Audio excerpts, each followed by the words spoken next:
What if the universe depends on you? What if reality isn't something happening to you, but something happening through you? For centuries, science was built on the Newtonian model, a world of separation, a world where matter is solid, laws are fixed, and you are merely an observer in a vast, indifferent cosmos governed by gravity and thermodynamics. But with the rise of quantum physics, that illusion of separation is dissolving.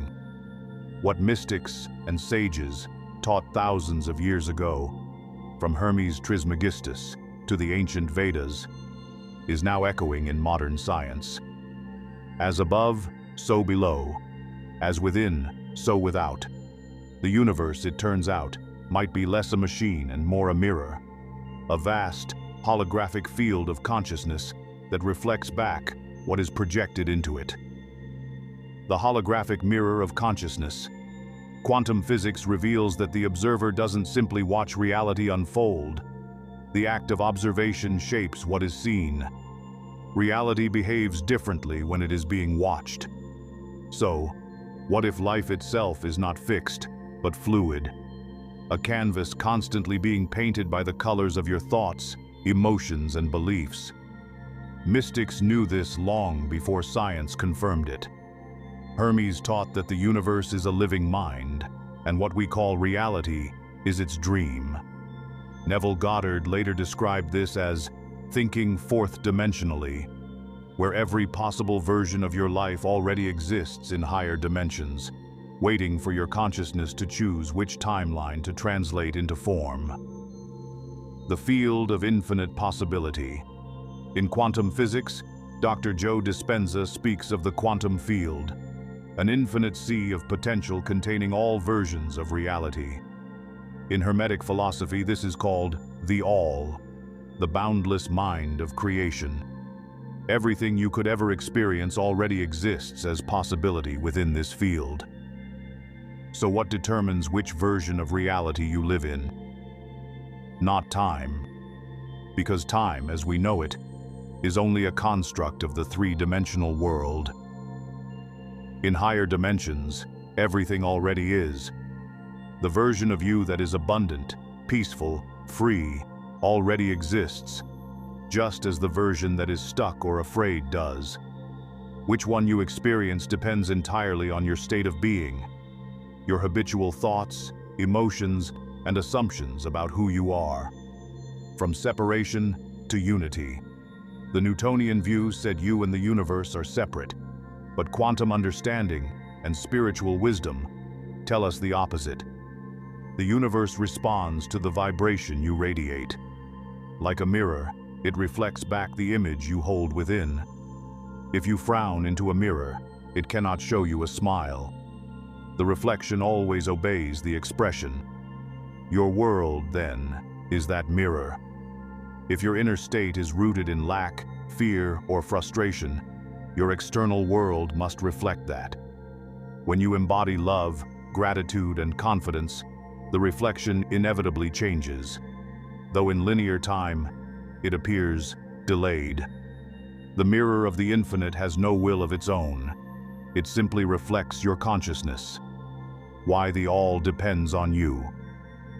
If the all, God, source, the quantum field, is infinite, then it seeks to experience itself infinitely. And the only way to do that is through you.